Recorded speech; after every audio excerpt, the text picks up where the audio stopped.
Certaines marques automobiles, grâce à une alchimie dont la recette reste inconnue, réussissent à hisser l'un de leurs modèles au rang de mythe.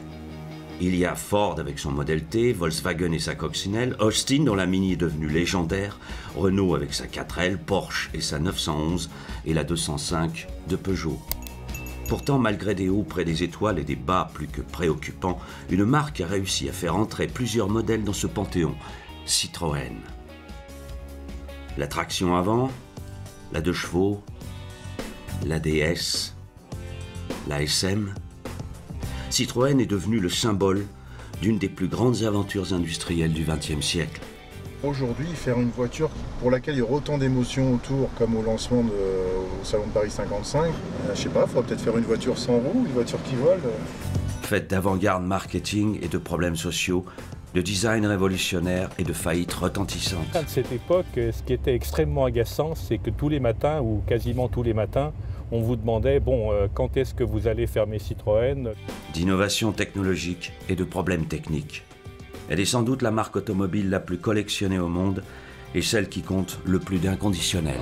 Mes souvenirs d'enfance liés à Citroën, c'est la 2 chevaux verte de mes parents avec un canard jaune derrière. Ouais. Comment est-ce possible? C'est une marque qui ne peut pas vous laisser indifférent. Vous l'aimez ou vous la haïssez?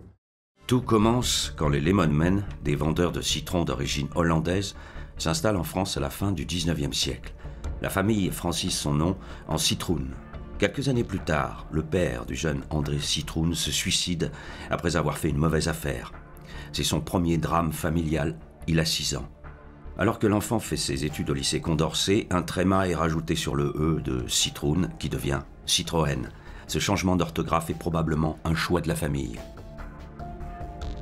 C'est un élève brillant qui entre bientôt à l'école polytechnique. En 1900, à l'occasion d'un voyage en Pologne, le jeune ingénieur découvre un brevet d'engrenage à chevron transmettant la puissance beaucoup mieux que les traditionnels engrenages droits.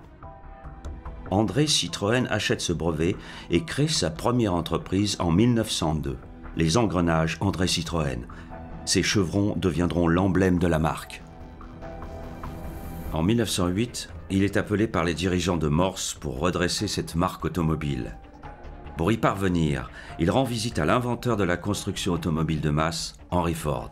Il saura se souvenir de ses méthodes. 1914, la guerre éclate. André Citroën est mobilisé et envoyé au front. Son frère aîné meurt au combat.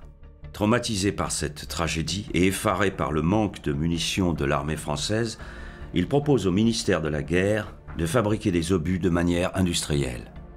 Il bâtit une usine, quai de Javel, en un temps record. Cette idée va faire sa fortune. À la fin de la guerre, André Citroën décide de se lancer dans l'industrie automobile en s'inspirant du taylorisme et des méthodes d'Henry Ford. André Citroën commence par produire une voiture qui est la modèle A et qui connaît assez vite du succès. D'abord parce qu'elle avait un prix qui était très accessible, et ensuite parce qu'elle accompagne le lancement de cette voiture d'opérations commerciales, d'opérations de marketing, d'opérations de promotion qui font dire à tous les spécialistes de la question que c'est André Citroën qui a inventé le marketing moderne. André Citroën a tout découvert, non seulement de la voiture, mais de la communication. Et il a mis l'un au service de l'autre et l'autre au service de l'un en permanence. Rien ne s'est inventé depuis André Citroën. C'est lui qui a inventé la promotion des ventes, c'est lui qui a inventé l'événement, c'est lui qui a inventé les RP, c'est lui qui a inventé le marketing automobile. Déjà à cette époque, il crée un réseau énorme de concessionnaires, pas seulement en France, mais aussi dans d'autres pays européens. Des concessionnaires qui reçoivent des manuels d'instruction extrêmement précis, extrêmement techniques, avec les listes de toutes les pièces de rechange, toutes référencées, toutes les explications sur la réparation des voitures. Il insiste sur l'importance du service après-vente, André Citroën, qui avait tout compris de la communication, a aussi inventé la première publicité pour les enfants avec cette phrase admirable: je voudrais que les premiers mots d'un enfant soient papa, maman, Citroën. Et pour ça, il a inventé les jeux Citroën. Alors, il a commencé par sous-traiter des jeux des petites voitures Citroën, et puis il a racheté son sous-traitant, et il est devenu le premier fabricant de jeux européens. Et pas simplement des petites voitures qui sont des objets de musée qui sont formidables, mais tous les jeux qui pouvaient toucher à la voiture. Mais aussi cette fameuse Citroënette qu'on voit ici, qui pouvait être soit à pédale, soit comme ce modèle à moteur électrique. Là, cette Citroënette date de 1928 et est sur une base d'une Citroën C4. C'était un jouet haut de gamme qui était fabriqué en France sous licence et vendu dans le réseau Citroën. Et c'est lui qui a inventé, on approche de la Tour Eiffel, elle est là, c'est lui qui a inventé le spot. Parce que sur cette Tour Eiffel qui est là, son nom a été écrit pendant 10 ans, ce qu'on ne sait pas. Et ce n'était pas simplement un Citroën qui était écrit, il y avait 400 000 lumières qui racontaient une histoire, qui changeait chaque année. Donc c'était une sorte de spot de 90 secondes en dessin animé qui se terminait par la signature de Citroën. Et c'est lui qui a inventé ensuite les raids, la croisière noire, la croisière jaune, que font aujourd'hui les marques, des raids. En 1923, il organise la première traversée du Sahara en voiture. Le Tanezrouft est vaincu en 21 jours par les autochenilles de Hart et d'Audouin-Dubreuil. Les liaisons automobiles à travers le continent noir sont possibles. Une grande aventure va commencer. Après avoir traversé de 1924 à 1925 l'Afrique d'ouest en est, du Sahara au rivage de l'océan Indien, André Citroën décide de recommencer. Pour promouvoir sa marque, il veut emmener ses voitures dans une nouvelle aventure, encore plus lointaine, encore plus dangereuse, encore plus folle, l'Asie de Beyrouth à Pékin. C'est toujours son fidèle lieutenant, l'indispensable Georges-Marie Hart, qui s'occupe de tout. Après 3 ans de préparation, le raid Citroën parcourt de 1931 à 1932 12 135 km dans des conditions dantesques. Alors, la croisière jaune est une expédition à côté de laquelle des rallyes comme le Dakar sont des jeux d'enfants. La croisière jaune se termine dans le triomphe et la tragédie. Triomphe, car la mission est accomplie en arrivant dans la capitale chinoise. Tragédie, car Georges-Marie Hart meurt de la grippe avant de pouvoir revenir en France. Sa disparition va laisser André Citroën seul, sans ce fidèle bras droit qui est l'équilibre de l'entreprise. L'ensemble de la France vibrait à l'image de Citroën. André Citroën a compris l'importance des people. Il cultive ses relations et commence par inviter le premier homme à avoir traversé l'Atlantique en avion. C'est lui le premier qui est allé chercher Lindbergh quand il est arrivé, qui l'a ramené dans l'usine et qui a fait ce cadeau aux ouvriers de Citroën, là, un petit peu plus loin, Kate Javel, qui a fait ce cadeau aux ouvriers de Citroën de le ramener Lindbergh, qui était un dieu vivant.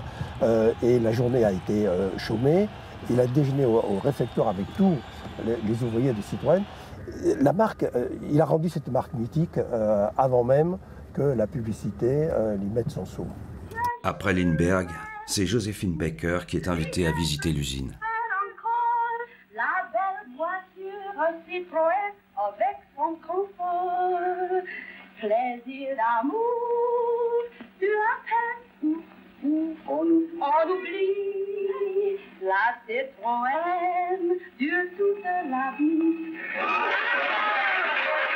Puis, c'est avec Charlie Chaplin qu'il s'affiche, en passant avec lui des vacances à la montagne. Un jour, étant au sport d'hiver, et pendant le repas, Charlie Chaplin lui pose énormément de questions sur comment on produit les voitures, comment est organisée l'usine, etc. Et le père dit à André Citroën, mais pourquoi il pose tellement de questions? La réponse, on l'a eue quelques mois après, avec le film Les Temps modernes. Mais la vie très parisienne d'André Citroën n'est pas du goût de tout le monde. Particulièrement des ouvriers de son usine du quai de Javel qui se mettent en grève en 1932. Jacques Prévert lui-même s'en mêle et écrit un poème assassin qu'il lit à la radio. Citroën n'écoute pas, Citroën n'entend pas. Il est dur de la feuille pour ce qui est des ouvriers. Pourtant, au casino, il entend bien la voix du croupier. 1 million, monsieur Citroën, 1 million. S'il gagne, c'est tant mieux. C'est gagné. Mais s'il perd, c'est pas lui qui perd. C'est ses ouvriers. Il aimait bien le casino parce que c'était quelqu'un qui était joueur. Et à propos des casinos, il y a aussi une anecdote qui est frappante, c'est qu'à l'époque, les femmes n'avaient pas le droit d'entrer dans les salles de jeu. Et un jour, ma grand-mère apprend qu'il était en train de jouer gros, exaspérée par cette information, bouscule tout le monde, rentre dans la salle de jeu, s'approche d'André Citroën, qui était sur le point de jouer à un banco, lui chuchote à l'oreille, « Si tu joues, je te quitte ». André Citroën ne jouera plus jamais au casino. Il se recentre sur l'automobile et sort son nouveau modèle. Viendront donc par la suite les Rosalie, qui au départ ne s'appelaient pas Rosalie. On avait les 8, les 10 et les 15 qui étaient proposés au salon en 1932. La Rosalie deviendra franchement Rosalie en juillet 1933, après de nombreux records établis sur le circuit de Montlhéry. Le nom Rosalie a été donné par l'équipe de César Marchand, qui était pilote pour les huiles Yaco. À l'époque, Yaco tentait de battre plusieurs records et toutes les voitures étaient rebaptisées par les pilotes. Et on tirait au sort un prénom. Citroën a eu la chance d'avoir Rosalie, Ford avait eu à l'époque Agathe. Vous le voyez très rarement conduire parce qu'il n'aimait pas conduire. Il préférait se faire conduire ou par son chauffeur ou par sa femme. La plupart de ses inventions ne sont pas du fait d'André Citroën. André Citroën était toujours à l'affût de toute idée qui pourrait lui être soumise par des inventeurs. Et il envoie des délégations périodiquement pour essayer de voir ce qu'inventent les Américains, ce qu'ils font de mieux pour s'en inspirer lui-même. D'ailleurs, à l'époque, tout ingénieur qui était embauché, et on était dans les années 20, tout ingénieur embauché par la société Citroën devait obligatoirement parler l'anglais, sinon il n'était pas embauché. L'idée de la traction avant vient d'un inventeur américain, mais qui n'avait rien développé, il avait simplement l'idée. Donc, lui, ce qui permettait, c'était de créer le mouvement qui allait vers la création. Je crois que la traction, à l'époque, elle a vraiment révolutionné l'automobile, parce que c'était toutes les voitures avant avaient à l'époque de la traction en 1934 avaient des marchepieds, quoi. Elle était très aérodynamique, elle avait un freinage hydraulique, alors que les autres c'était toujours des freinages à câble. Elle avait style, elle tranchait avec les autres, quoi, qui étaient complètement décalés, quoi. La traction avant regorge d'inventions révolutionnaires. Roues avant motrices, caisse autoporteuse, châssis monocoque. Elle est donc longue à développer et connaît une succession de déboires techniques. La traction, c'est la voiture qui a causé la faillite de Citroën, mais c'est l'emblème aussi du succès, puisqu'elle a ruiné André Citroën complètement, mais elle a permis à la marque de se redévelopper. Et effectivement, pour moi, le symbole du succès de la traction, c'est que c'était en même temps la voiture des gangsters et des policiers. Et quand vous réussissez ça, vous avez vraiment le symbole du succès. Quand André Citroën rend visite à la nouvelle usine Renault de Billancourt, il en ressort en disant « Moi, je veux une usine plus grande, plus belle, plus moderne ». Et c'est là qu'il décide donc de la rénovation des usines du quai de Javel. C'est le début de sa perte. Trop gros, trop riche, trop clinquant. André Citroën a fini par exaspérer tout le monde. Ses innovations technologiques mal maîtrisées et ses coûts marketing coûteux ont mis sa société au bord du gouffre financier. Mais si ces problèmes de trésorerie sont bien réels, une poignée de fournisseurs impayés et d'établissements financiers revanchards vont précipiter sa chute. Le 17 janvier 1935, André Citroën perd le contrôle de sa société et déclare à sa famille « Les établissements Michelin ont acquis la majorité de mon entreprise qu'ils contrôlent à peu près légalement ». Dans son livre « La conjuration de Javel », Bernard, le fils aîné d'André Citroën, évoque un véritable coup monté. Ici, nous sommes au 31 rue Octave Feuillet. C'est le domicile d'André Citroën. C'est là qu'il a vécu ses derniers jours, qui étaient tragiques. Donc au moment où les démarches en justice de ses créanciers avaient commencé, c'est là qu'il dînait en tête-à-tête avec sa femme. Et mon père me disait toujours qu'il était frappé par l'ambiance catastrophique qui régnait, les conversations presque à mi-mot, en silence, entre son père et sa mère, et puis ensuite son départ à l'hôpital.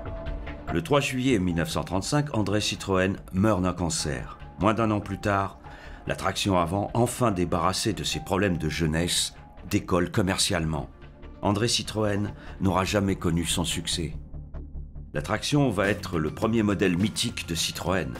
Par sa modernité visuelle et ses trouvailles technologiques, elle a immédiatement plusieurs années d'avance sur la concurrence. Même si elle ne possède longtemps que le noir comme couleur de carrosserie, la traction sera produite à 760 000 exemplaires et battra le record de longévité de son époque, 23 ans. En 1947, Citroën présente le type H, à ne pas confondre avec le Tube. Cette camionnette sur base de traction avant deviendra l'utilitaire fétiche des professionnels pendant presque 40 ans. Mais déjà, une nouvelle révolution se prépare avec à la clé un deuxième modèle mythique. C'est surtout Pierre Boulanger qui sera le nouveau patron de Citroën suite à la malheureuse disparition d'André Citroën en 1935, qui va lancer le projet TPV, toute petite voiture, avec un cahier des charges vraiment spécifique, qu'on connaît bien, avec cette fameuse phrase de la voiture pouvant transporter 4 personnes à 60 km/h, avec un panier d'œufs à l'intérieur, permettant, grâce à ses suspensions, de traverser un champ sans casser les œufs. Elle peut le faire. Elle l'a fait. Les 250 exemplaires de la TPV sont prêts pour un salon de l'auto 1939 qui n'aura finalement jamais lieu. Les prototypes sont volontairement cachés, certains tellement bien qu'ils ne seront retrouvés que 30 ans plus tard. Pendant 4 ans, l'usine de Javel, fleuron de l'entreprise, va être plusieurs fois bombardée, par les nazis d'abord, par les alliés ensuite. La production de l'entreprise passe de 70 000 véhicules en 1939 à seulement 2300 en 1944. La mystérieuse TPV, rebaptisée 2 chevaux, ne verra définitivement le jour qu'en 1948. À la Libération, pour relancer l'industrie, le plan Ponce organise la motorisation de masse. À chaque constructeur, un modèle unique. Pour Citroën, ce sera la 2 chevaux. La voiture est très appréciée par les utilisateurs, même si à son lancement en 1948, les journalistes n'ont pas forcément apprécié son design, mais les utilisateurs ont très vite compris et très vite vu que la voiture était polyvalente, à l'aise sur tous les terrains. Et ça, c'est vraiment important à dire parce que c'est pour ça, c'est aussi la clé de son succès. Les délais d'attente de la 2 chevaux ont très vite augmenté parce que la production était quand même assez faible. Au tout départ, il fallait redémarrer les usines. Et dans les années 50, le délai d'attente pour obtenir une 2 chevaux suite à une commande est monté jusqu'à 5 ans. Donc ça paraît énorme, mais c'était la réalité.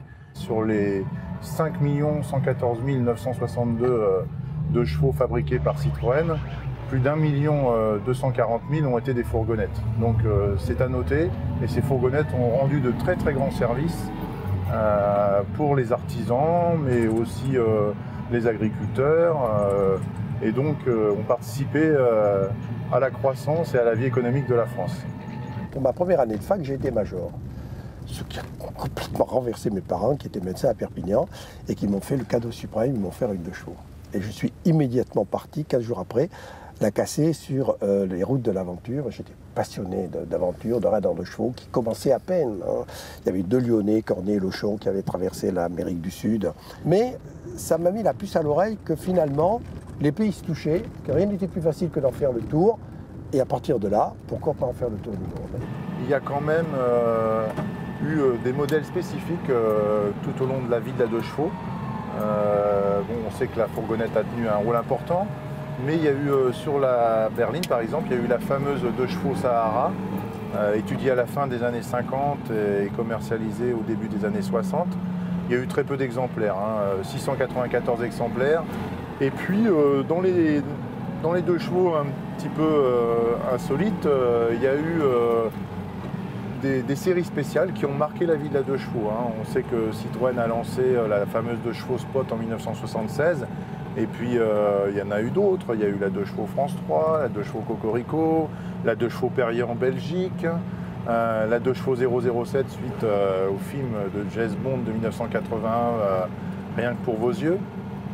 Mais la 2 chevaux la plus connue en série spéciale, c'est la 2 chevaux Charleston.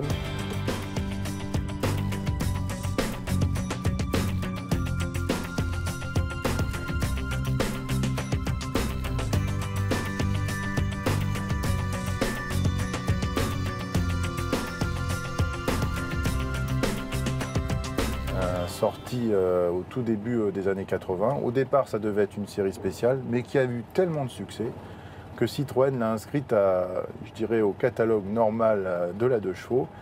Et elle a été produite donc jusqu'à la fin de vie de la 2 chevaux. D'ailleurs, la dernière 2 chevaux produite à Mangualde au Portugal, c'est une 2 chevaux Charleston. 42 ans de carrière, c'est la voiture la plus produite par Citroën, mais aussi la plus produite dans le temps. Donc c'est une carrière assez exceptionnelle. Depuis le début des années 50, un employé de Citroën, Flaminio Bertoni, sculpteur italien reconverti dans le design automobile, travaille en secret sur un nouveau modèle haut de gamme.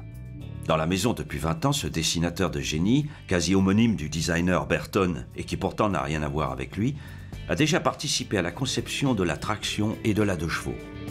Le futur modèle va être son chef-d'œuvre.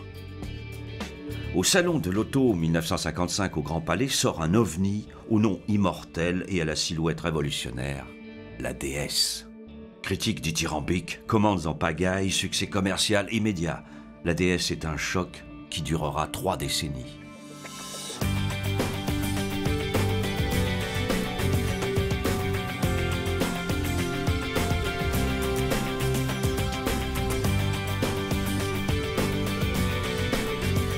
Pratiquement 12 000 commandes le premier jour, c'est quelque chose d'extraordinaire. Et la voiture ne laisse pas indifférent. C'est sûr que par rapport aux concurrentes de l'époque, il y a vraiment beaucoup de nouveautés. Et le public est avide de nouveautés. On est dans les années 50, on est en pleine croissance et on a envie d'avoir des choses nouvelles. Et cette voiture, Citroën y travaille déjà depuis quelques années. Mais c'est vrai que quand on la présente, il faut être honnête, elle n'était pas tout à fait prête, mais on voulait la présenter. On a eu quelques petits soucis de fiabilité sur l'hydraulique qui était vraiment nouveau au départ. Si l'on charge la voiture, le piston comprime le gaz, l'huile sous pression libérée par le clapet pénètre dans la sphère et repousse le piston. La voiture revient donc doucement à son niveau. Quel que soit le point chargé, le même phénomène se produit. Le cœur mécanique permet donc à la voiture de retrouver sa ligne de flottaison à hauteur constante au-dessus du sol. Surtout, le réseau n'avait pas été préparé pour réparer les DS. Quand les clients arrivaient chez un concessionnaire ou un agent, ils étaient complètement perdus. Ils n'avaient pas bien mesuré l'importance.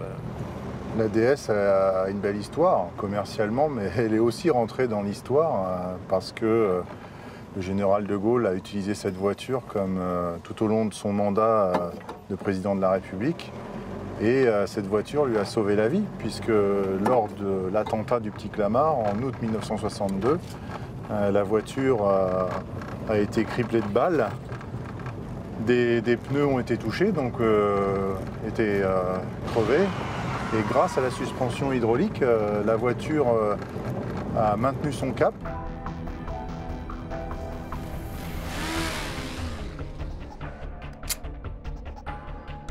Le chauffeur du général a rentré une vitesse avec la boîte hydraulique et puis a accéléré pour s'enfuir du Petit Clamart et arriver à bon port, malgré les dégâts sur la voiture, jusqu'à l'aéroport de Vélizy-Villacoublay. En 1965, l'Élysée lance un appel d'offres pour une voiture d'apparat.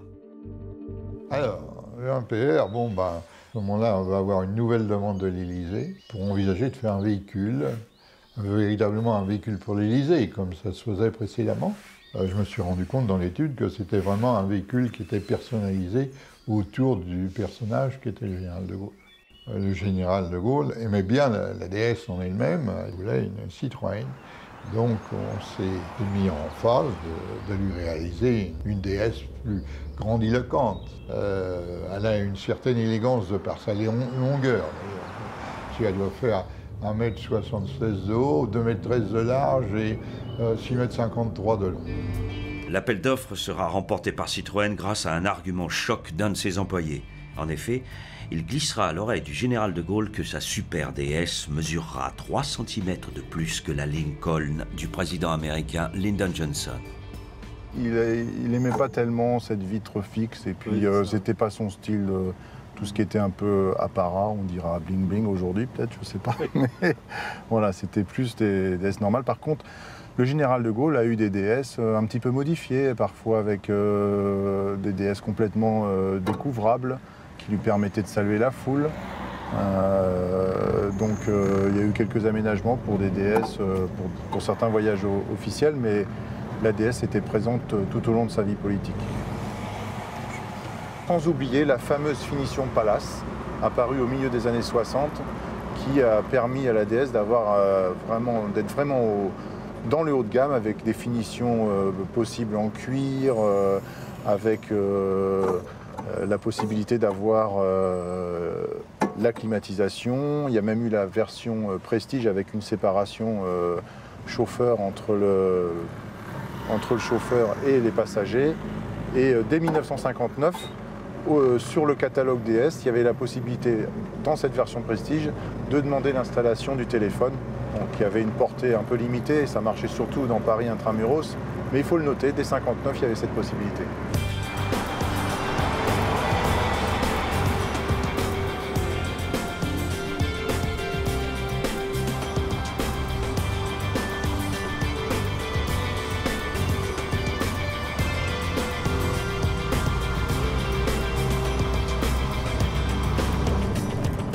Le service compétition de Citroën a été créé par René Cotton et à sa disparition en 1971, c'est son épouse Marlène Cotton qui prend la direction du service compétition Citroën jusqu'en 1978. C'est la seule femme au monde qui a dirigé le service compétition d'un grand constructeur automobile.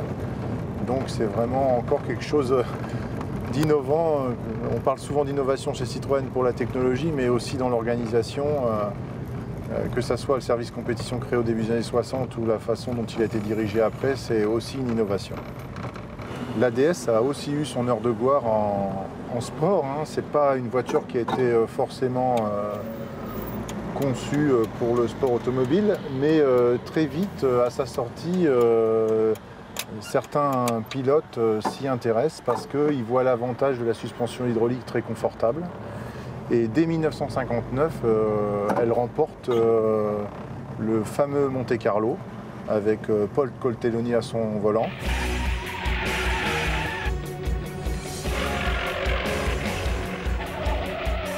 Et tout au fil de sa carrière, la DS aura de très bons résultats dans les grandes classiques, que ce soit le Monte Carlo, le Tour de Corse, le Rallye du Maroc, les raids Londres-Sydney.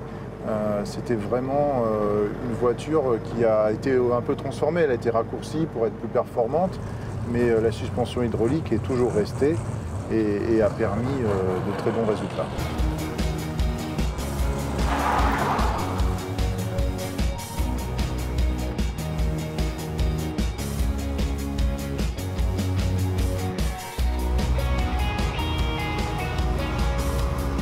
Si la DS est un succès presque total, le modèle de série n'arrive pas à toucher la clientèle éprise de vitesse. Citroën décide alors, à la fin des années 60, de mettre en chantier une voiture de grand tourisme. Ce sera le projet S, plus connu du grand public sous le nom de SM.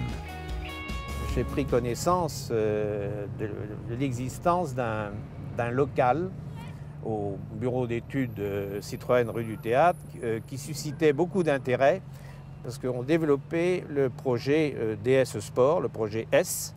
Le responsable, c'était M. Jacquenet, un éminent ingénieur.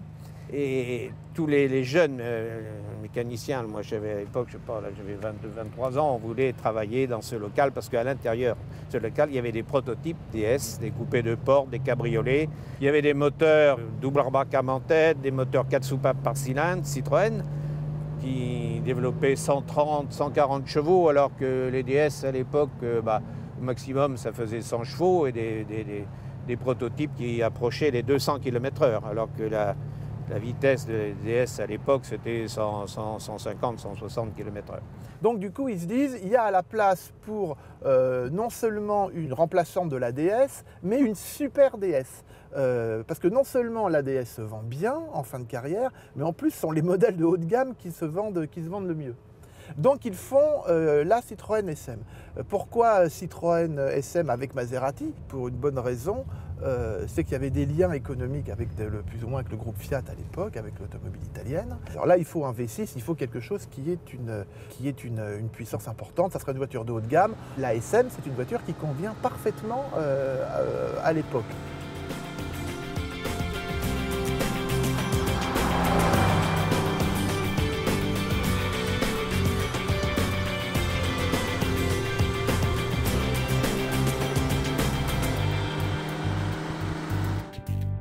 J'ai un souvenir d'un essai dans les années 70 avec lui, avec une SM expérimentale où il voulait voir les limites de la traction avant, qui approchait les 300 km/h. Et on roulait sur l'autoroute du Sud à 250-260 km/h. C'était une autoroute était en 2 voies à l'époque. Et je voyais au loin un camion, une caravane. Et à 200-300 mètres, la caravane a déboîté. Il est évident qu'on ne pouvait pas s'arrêter. Monsieur Ney a pris la 3e voie, mais qui était de l'herbe, ce n'était pas du bitume, à 240-230 à l'heure. Et je me souviendrai de cette réflexion là, de Monsieur Ney avec ses grosses moustaches. Ah, le con! Je dois dire que moi, j'étais tout tremblant. Et ça, c'est un souvenir impérissable. On a doublé le camion, la caravane, tout ce petit monde-là, à 240 à l'heure, sans dévier de notre trajectoire, parce qu'elle avait une tenue de route exceptionnelle.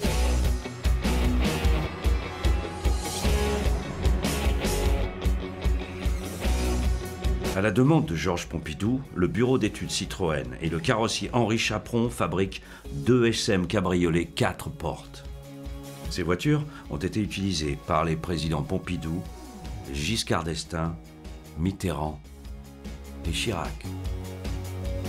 Malheureusement, il y a 2 choses qui se passent, 2 choses qui sont réduites en une seule. C'est la crise du pétrole et la guerre du Kippour, qui va non seulement faire décoller considérablement le prix de l'essence et donc ruiner une partie des chances de plaire de cette voiture.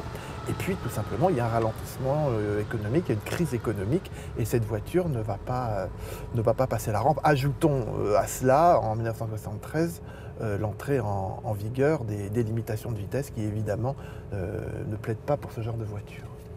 D'ailleurs, il y a eu cette phrase de Citroën quand on a annoncé la fin de la SM.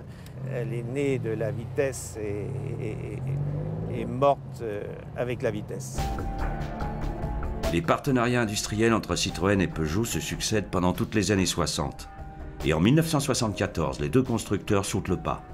Mais en guise de rapprochement, c'est en fait un rachat, car Citroën Exang est au bord de déposer son bilan.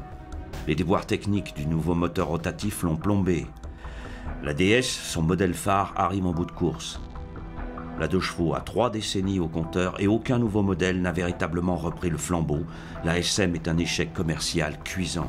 Michelin, propriétaire de la marque au chevron depuis 40 ans, lassé de remettre financièrement au pot, désireux de se recentrer sur son métier et les pneumatiques, et effrayé par le récent choc pétrolier qui est en train de se transformer en crise économique mondiale, vend Citroën à Peugeot. Une nouvelle ère commence pour Citroën. Les Shadok avaient des Shadok auto spéciales pour tenir la route. Pour tenir la route, ça tenait la route, dans un sens. La solution pour réconcilier la tenue de route et le confort, c'est la suspension hydropneumatique Citroën. La GS, véhicule de moyenne gamme, arrive sur le marché en 1970.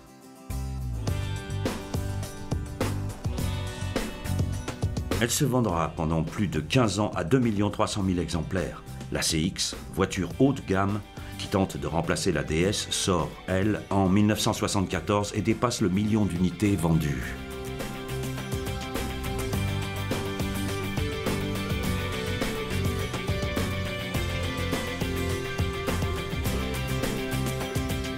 Ces deux modèles conçus avant l'entrée de Citroën dans le giron de PSA connaîtront un beau succès.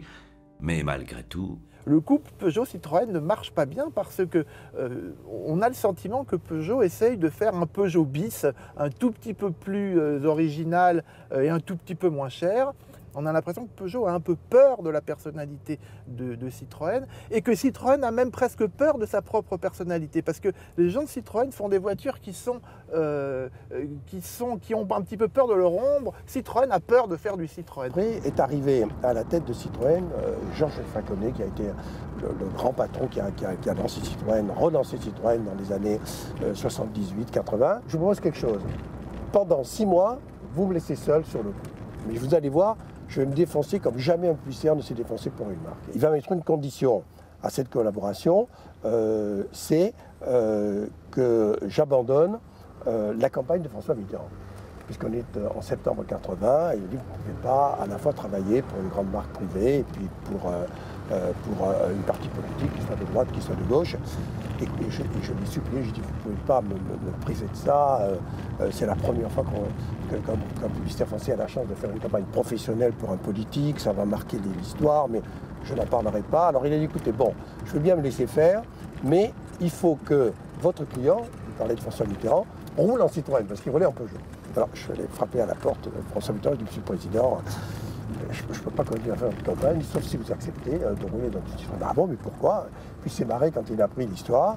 Il m'a dit, écoutez, faites-moi préparer une voiture et je roulerai en Citroën. Alors à Dardar, on a préparé une CX que moi j'ai voulu socialiste à l'extérieur et capitaliste à l'intérieur. Donc à l'extérieur, elle était toute grise. Même les pare-chocs étaient peints en gris, la mode viendra après. C'était dire la même que celle-là, elle était rallongée, comme celle-là. Et à l'intérieur, il y avait c'était une Rolls. Il y avait un petit abattant comme ça, en bois de rose, vous pouvez écrire. Il n'y avait pas de la télévision à l'époque dans les voitures, mais il y avait la radio, il y avait la possibilité de dicter. C'était véritablement son bureau.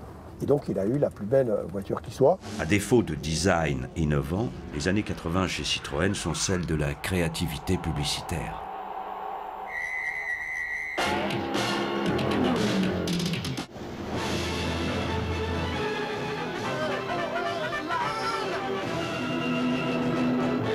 Ça y a pas à dire, hein. La visa, ça n'est quoi.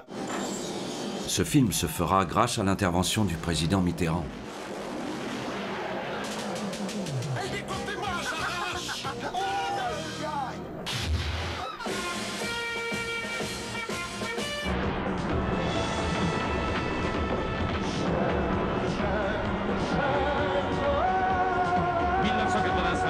Les chevrons sauvages. En avant, Citroën.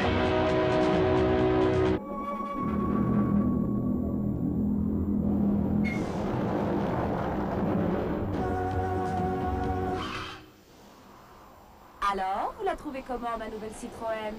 Révolutionnaire. Pourtant, le président Mitterrand restera fidèle à Renault durant son double septennat. En effet, son chauffeur Pierre Tourlier lui rappellera que c'est la Régie nationale qui lui a fourni des voitures pendant sa campagne. Mais coup de génie des équipes de communication de Citroën, c'est en XM que François Mitterrand quittera l'Élysée après sa passation de pouvoir. La LN, la Visa, la XM, la Saxo, les automobiles aux chevrons développées après le rachat de la marque par Peugeot et sorties au début des années 80 sont peu originales et affublées d'un design discutable. De plus, dans les usines, la colère gronde. En mai et juin 1982 éclatent dans les usines PSA de la région parisienne des conflits sociaux d'une gravité et d'un retentissement peu communs. Les deux centres les plus touchés sont Poissy pour Talbot et Aulnay pour Citroën. Au cœur du conflit, les travailleurs immigrés et la CGT. Motif de la grève, des revendications salariales bien sûr, mais aussi et surtout les libertés syndicales et le ras-le-bol de la vie d'OS. On parlera alors du mai 68 des travailleurs immigrés. Le tout sur fond d'arrivée de la gauche au pouvoir un an plus tôt, de la venue d'un nouveau PDG chez PSA, Jacques Calvé, d'une organisation interne du travail archaïque avec l'omnipotence de la CSL, le syndicat Maison, et d'une crise automobile majeure. J'ai vu le travail de chaîne par rapport à aujourd'hui qui a beaucoup évolué, puisqu'il y avait beaucoup de travail manuel à l'époque, donc les gens étaient 5 ou 6 par presse. Les gens mettaient les flancs, ils les retiraient, donc c'était au niveau sécurité, on n'était pas vraiment aux normes. Les conditions de travail ont énormément évolué depuis 1973. Au niveau sécurité déjà, puisqu'il y avait beaucoup d'accidents, puisque l'emboutissage ce sont des tôles. Donc les tôles ce sont des lames de rasoir. Ce sont ni plus ni moins des lames de rasoir, c'est très tranchant. Et donc là, à ce niveau-là, il y a une évolution terrible, même au niveau de protection et tout individuel de l'OS à l'époque. Ça a été extrêmement violent parce que les rapports sociaux à l'époque dans cette entreprise sont extrêmement durs. Citroën a eu une période de son histoire avec une image qui était dégradée. Le premier facteur d'image d'une marque automobile, c'est son parc automobile. Il va y avoir des modèles qui ne marchent pas bien du tout ou qui ne convainquent pas, comme la Xara par exemple au milieu des années 90 ou alors la première génération de la C5 qui sont des voitures qui manquent totalement de personnalité. Il y a eu une période pendant laquelle la gamme était sans doute trop insipide, manquait d'attractivité, manquait d'innovation. C'était une époque qu'on a oubliée maintenant, où chaque fois qu'on croisait un journaliste, et pas seulement les journalistes, on vous demandait, bon, quand est-ce que le groupe PSA va être raisonnable? Quand est-ce que vous allez fermer Citroën? Parce que manifestement, 2 marques dans un groupe, c'est beaucoup trop. Il faut en avoir une seule. Et c'est évidemment Peugeot qui doit rester. Bon, c'est très déprimant, si vous voulez, quand vous êtes dans une équipe chargée d'une marque, et qu'on vous dise tous les matins, finalement, vous êtes tellement mauvais, collectivement, que vous allez disparaître.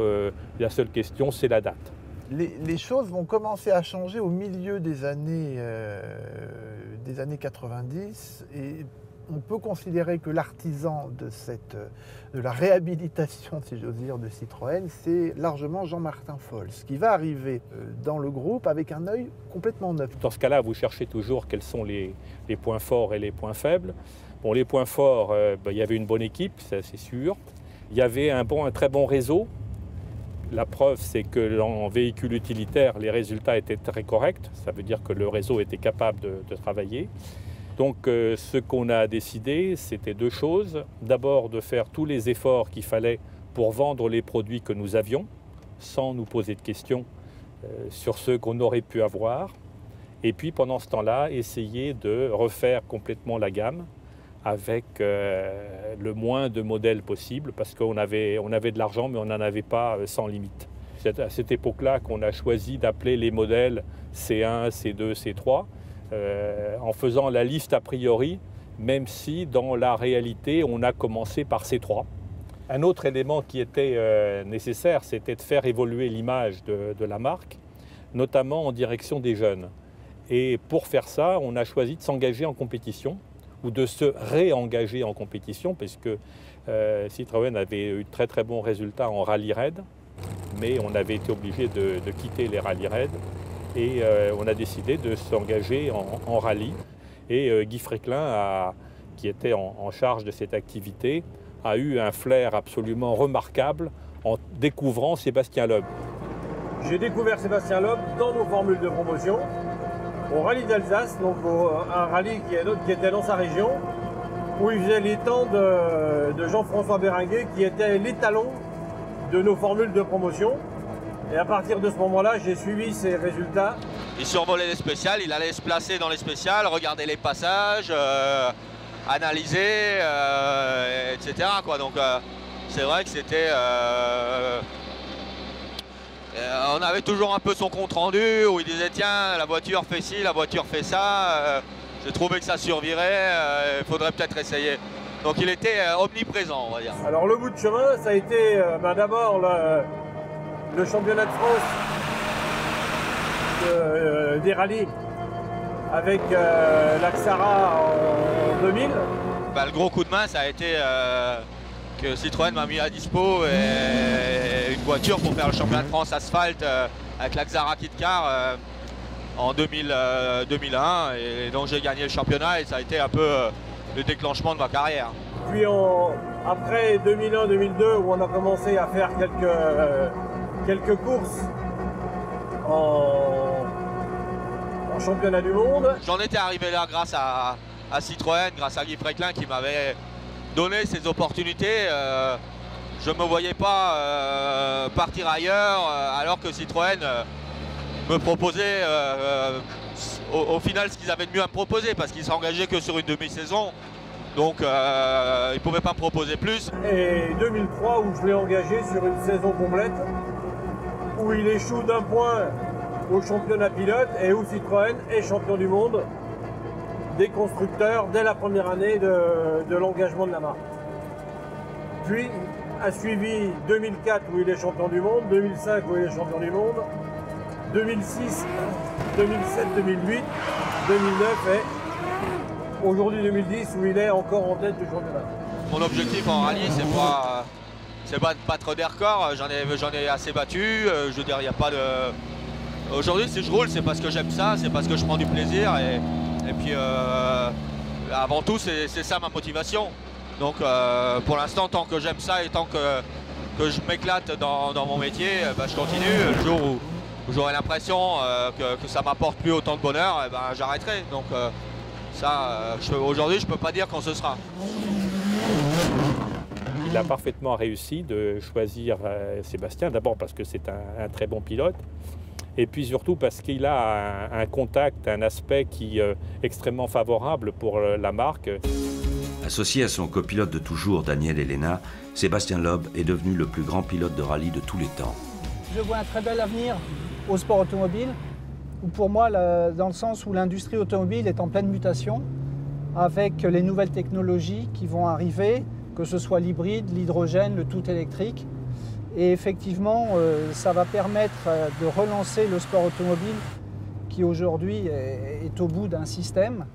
Et nous concernant, on va rouler très rapidement, et ça fera aussi la jonction avec la série, avec une DS3 en championnat du monde des rallyes qui sera hybride.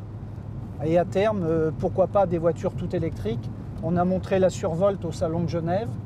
Et on pourrait aussi, avec cette auto, envisager de battre un certain nombre de records avant d'adapter cette technologie à la course et de faire rouler en rallye des voitures toutes électriques, ce qui serait assez surprenant, mais que l'on peut très bien imaginer. Dans le succès des modèles, le style est le facteur numéro 1, même si on vous parle toujours de prix, etc. C'est pas vrai. Le seul critère qui est vraiment fondamental, c'est est-ce que la voiture plaît ou ne plaît pas, et ceci de l'extérieur. L'arrivée de Jean-Pierre Plouet, a été un élément, un facteur de dynamisme dedans, parce que d'abord il y avait son talent personnel, qu'il a toujours d'ailleurs, c'est quand je dis l'avait, il l'a toujours, mais il a en plus réussi à gérer une équipe. 1er janvier 2000, au moment où j'intègre la marque Citroën, c'est l'image qu'on a de l'extérieur, hein. Une marque avec une image un peu vieillissante, hein. Une marque de voiture à papa, et clairement il faut se projeter, il faut commencer à comprendre un petit peu ce qu'on peut faire de cette marque, de comment on peut la revitaliser. Et à cette époque, et Robert Peugeot et Claude Satinet me donnent les garanties pour reconstruire quelque chose de tout à fait fort et nouveau. Ma première réalisation avec mes équipes, c'est le remodelage du berlingot. Donc c'est pas forcément un exercice facile. Et donc mes équipes à l'époque, sur ce premier projet, ont travaillé durement. Et au final, ce nouveau berlingot remodelé est un succès, puisqu'il prend des parts de marché et il est tout à fait apprécié. Et puis très rapidement, on enchaîne l'avance de phase du projet C4, la berline C4 et son coupé. Là aussi, c'est une aventure assez extraordinaire, parce que c'est vraiment le premier projet dans sa globalité conçu avec mes équipes. En parallèle de construire, d'imaginer ce futur prochain, de nouveaux produits, une nouvelle identité de style, il nous faut préparer le présent, hein, donc travailler sur les projets en développement. La fin de C3 à l'époque, hein, première génération, le commencement de la petite C2, et puis évidemment à la suite la C4, C4 Picasso, et puis toute la gamme finalement, qui pratiquement à ce jour a été redessinée par mes équipes ensemble pour être telle qu'elle est aujourd'hui.